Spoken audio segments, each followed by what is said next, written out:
Hi everyone, it is Wednesday, April 13th, 2016, and this is episode 65 of Serenova Crafts. I'm your host, Jessica. I can be found as Serenova on Ravelry, Twitter, and very rarely on Periscope, and I can be found as Serenova Crafts on Instagram. You can find the show notes for today's episode on my blog or in the Ravelry group, links down below. If you are a new viewer, thank you very much for checking me out. If you are a returning viewer, thank you for coming back. I already tried recording this once, and then it was like, there's no sound. So, yeah, I have sound this time. It hasn't given me the warning, so hopefully we're good. After the technical difficulties of last week, I'm keeping my fingers crossed that this recording is good, so hopefully. Let's see. I don't have an FO, unfortunately. I thought I would, and then I got, like, nowhere, and then, nope, no FOs. Do have a few whips for you. I did end up frogging a project, but that's for a little bit later. There is a VKN tomorrow night at 7:30 Eastern Standard Time, which is -5 GMT. I'm hosting. You can find the link in the Ravelry group, usually right before 7:30 when I put it up. Everyone is welcome to come and join. Pakdej, I did get your message. I do know what pattern you want. I just haven't gotten it to you yet, so, you know, I'll get there. I'm sorry. For those of you that don't know what I'm talking about, I have a thread in my Ravelry group for each month of the year, and the current one is April, and for every project you finish during the month of April, you can put up a post and enter to win a $6 pattern credit from me to you. It doesn't have to be knitting. It can be crochet, it can be weaving, it can be sewing. I mean, it can be really anything, as long as it's not like something itty bitty, you know, like at least 25 grams worth of yarn. Okay? Or something. You know, if you sew a zip pouch or something, that's cool, or whatever. So it can't be something like super tiny. Like blanket squares don't count. Blanket squares are a little too small. But if it's anything, you know, of a decent size, or you tried something new, or whatever, it doesn't have to be just knitting and crochet. It can be other stuff too. If the requirements are you be a member of the group and 1 post per person. So, well, 1 post per project. You can have, if you finish more than 1 project in April, you can put up more than 1 post. It's 1 post per project. So I guess I'll just get into it. I ended up frogging a project. This is the yarn. The yarn is the Woolen Rabbit Pearl, which is her sock base, and is in the color Gray Goose. It's 80% merino, 20% nylon. The sock pattern I was doing for this I was not enjoying it. And so I decided I was going to frog it because why knit a pair of socks I don't like? So now I'm trying to decide what to do with this game. It's still going to be socks, but I'm trying to decide what socks. I am open to suggestions. Because this is a fairly solid color, I could do something with a good amount of detail. I might do something cabled, actually. Now that I'm thinking about it, I'll have to look through my library and see what I have. I do have a few sock books, so that would be interesting, or maybe I'll make something up. Who knows? We'll see. If I make something up, I might make it into a pattern, but have not yet made up my mind, so we shall see. So that got frogged. Gorgeous yarn. Gorgeous yarn. I'm absolutely loving it, but I just wasn't liking the pattern I was using. And there's nothing wrong with the pattern. Don't get me wrong. The pattern, which is Spring Forward, it's on Knitty, is a great pattern. It's well written. I like the chart. I like the lace. However, yarn plus pattern was not making a good combination in my mind. In my opinion, this yarn did not work for that pattern. And there's nothing wrong with either one. I love both, but they did not go well together for me. So I'm going to try something else. And I'll probably go diving on Ravelry to see if I can't find anything good. So, excuse me. I got this at Big Lots. It was like $2. It's really cute. It's actually a soup mug, but I use it for tea because why not? I have,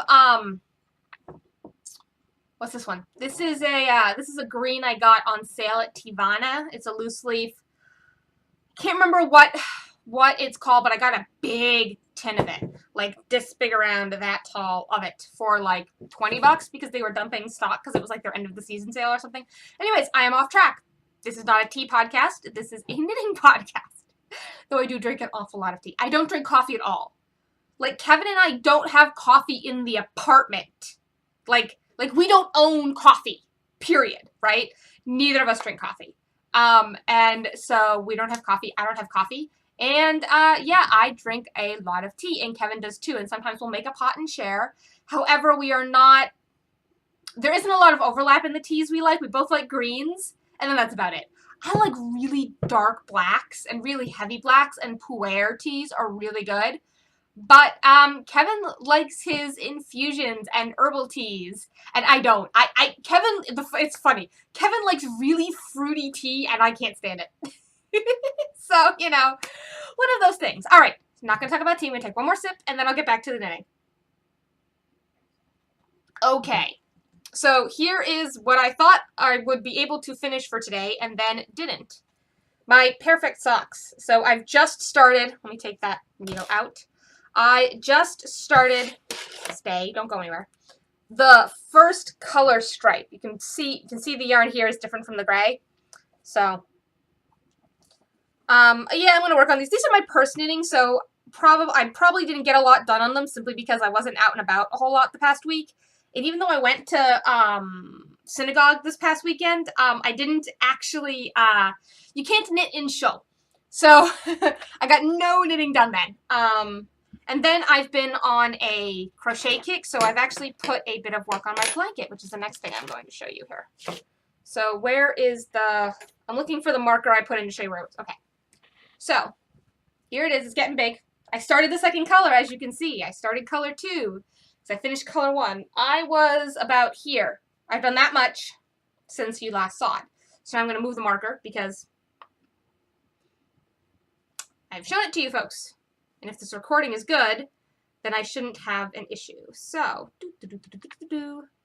marker is in. And we're good. So I've done about that much on it. So I'm just going to keep going. I have another darker color after this that I'm going to use. And we'll go from there. I'm in the middle of a row, but at least with crochet, it's easy to, you know, stop in the middle of a row and show it to you. So you can see where I've done the row and when I haven't done the row because, you know, it's thicker. But I'm working there. It's going to be a nice lap blanket when I'm done. Joyce, who is Linen Lady 9 on Ravelry, commented on episode 61 about how she thought it was really nice that I was using my grandmother's yarn for this.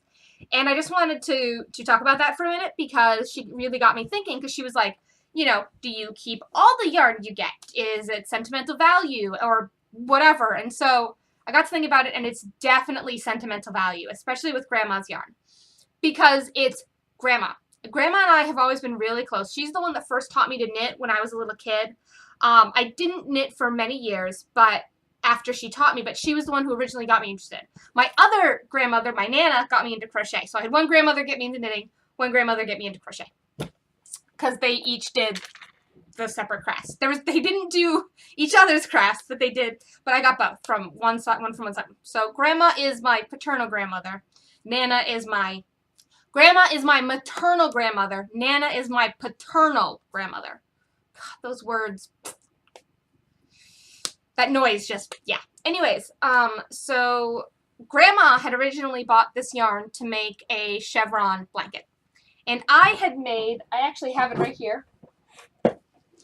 I made a color affection for my mom out of it. And I have this right now because my mom wore it all for 2 winters and she asked me to reblock it. So I have it so I can reblock it. But this is my mom's. So as you can see, I made a color affection and it's a big one. I mean, here, I'm stretching my arms out and it's, but my mom's, you know, larger than I am because she's taller, first of all. I love you, Mom, if you're watching. I'm not trying to make fun of you. I'm really not. You're just a bigger person than I am. I'm 5'3" on a good day. You're taller than me. Sorry. So I need to block it, but I made her a color affection out of the yarn. The same yarn I am using to make this blanket. And once I made this for Mom, there wasn't really enough left to do the blanket that Grandma had planned for the yarn. And so what I decided and I let it sit for a good long while. I mean, I did this 3 years ago now, this color affection. I did 2 of them in quick succession. One for me, one for my mom. Mine's off in the closet somewhere. But I wasn't sure what I was going to do with it. And I was hemming and I was hawing and I was going through stash back in March and I decided, oh, hey, I'm just going to do a giant granny square with it because that way, I can use all of the yarn, or most of the yarn, because if I can't get, if I can't get a full row out of the color, a full round, I won't do it. I'll switch to the next one, which is what I did here. This light green, I got about halfway around a round, realized I didn't have enough, yanked it back, and started the medium green. But anyways, but I got to thinking about why I keep grandma's yarn where I don't necessarily keep yarn from other people. Because, I mean, I've gotten yarn from people where I'm like, okay, this is like all like Red Heart acrylic. I'm just going to donate it because it's not made. But grandma always bought quality. Grandma always attempted to buy real wool when she could. She didn't really buy a lot of blends. And not that they were always available, because when she was buying this yarn, it was the 60s, the 70s. This is Luxuria by Bernat, which is from, I believe, the 70s. So this is, you know, 40-year-old plus yarn. Not that there's anything wrong with that. I mean, it's still in good shape. It smells a little of mothballs. I'm going to have to give it a bath. But, you know, it's still in really good shape. And so I've kept almost all of grandma's yarn. There was a few balls I've gotten that I've unfortunately had to throw out, simply because being stored in plastic baggies for 40 years didn't agree with it. There was a mint green ball of 100% Angora, like Angora, that I had to throw out. It was literally, I picked up the ball and it started coming apart in my hands. So for future reference, Angora doesn't like being stuffed in a bag for 40 years, a plastic bag for 40 years, so don't do it. You know, so like the stuff that I've gotten rid of from grandma was stuff that just didn't survive the sheer amount of time it was stored. And so, but most of the stuff is just good sturdy wool. I have some royal purple I'm going to make a sweater for me out of. I have some colored neutrals, some like a gradient neutral. It's like a brown and a tan with like a medium color that I'm trying to decide what to do with. But I've, you know, and grandma's yarn, I don't necessarily make everything for me. I've gotten into the habit of using grandma's yarn to make stuff as gifts for her great-grandchildren. So if you remember that orange baby blanket I made last summer, that was out of grandma's yarn for grandma's 5th great-grandchild. And so I think it's kind of touching, and it shows a family bond when I can take something that grandma's had for years and turn it into something that one of her great-grandchildren can use. And that's something that's going to last longer than any of us, really. And so I find it really nice, and it kind of becomes a combo gift from grandma and me to said great-grandchild, or my great, what are they? My cousin's kids are my second cousins? Or first cousin once removed. I don't remember. But these are my cousin's children, because I've not had kids yet. But 2 of my 3 cousins have had children. And there's 5 of them. There's 5 great-grandchildren now. And you know, and I find it really nice and really sweet to be able to make something for them out of grandma's yarn. So some of it I'm using for myself. Some of it I'm using for others, the shawl for my mom. Some of it I'm using it to make items for grandma's great-grandchildren. And some of it I am being selfish and hoarding for myself for any children I might potentially have in the future. Because I would, you know, it would be really nice for me to be able to make something out of grandma's yarn for any kids that I have. So after that sidetracked rant, I'm going to go back to my whips. This one has a funny story behind it. So I talked about my zigzag last week and how I wasn't happy with it, and that it was getting mailed to Lynn, and I'm sorry, Lynn, I have not yet mailed it to you. And so I attempted to pick new yarn for my zigzag out of stash. And I'd picked 2, and then they weren't working together at all. And so I picked 2 more, and I ended up with a Mad Tosh sock and an Ella Rae lace merino. Here they are together. So the Mad Tosh is the goldish color. The gold is the yellow, and the Ella Rae is the blue. And the Tosh is, Stephen Loves Tosh is the color. And the Ella Rae is color 212. Really, Ella Rae? So, here we go. Stephen Loves Tosh. This is Mad Tosh sock. And then Ella Rae Lace Merino in color 212. And it's a tonal, like, teal. It's not a blue, it's a little bit of a greenish blue. So, however, the Ella Ray is bleeding, like, insanely. So, like, if I knit on this project for 10 minutes, I will have blue rings on my fingers.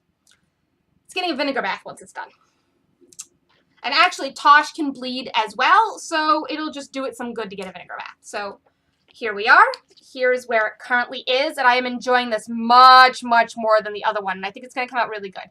Now, unlike most zigzags, this isn't going to change color as it goes, because these are not color-changing yarns, they're tonal yarns. But I like the look, I like the scarf. I'm going to wear it once the color has been set, because I don't want a blue neck all the time, and then should be good. So I'm really enjoying this. And even though the yarns are plied differently, they're working well together in this project, so I'm not complaining. And have I worked on anything else? I don't think I've worked on anything else. I actually need to get my butt moving on my Waiting for Rain shawl, which I haven't worked on at all since you saw it, but I'm pulling it out anyways. Because I need to get my butt on this, because the deadline's the end of the month, and we're halfway through April at this point. So, I need to get my butt moving on this. Anything else? I don't think that's it. I've gotten sidetracked already. Yeah. I think that's it for now. I'm just thinking. I'm just looking around, trying to think if I haven't shown you anything yet. I think because I was focusing mostly on the crochet, I just didn't get too much done. But I'm hoping to finish the Waiting for Rain by the end of the month and work on my crochet blanket, and yeah, that's just about it. So, friendly reminder, VKN tomorrow night, 7:30 p.m. Eastern Standard Time, or -5 GMT. And yeah, I guess I'll see you next week. The episodes have been short recently, but that's okay. It makes them easier to process for me. Anyways, have a good week. I'll see you then. Bye!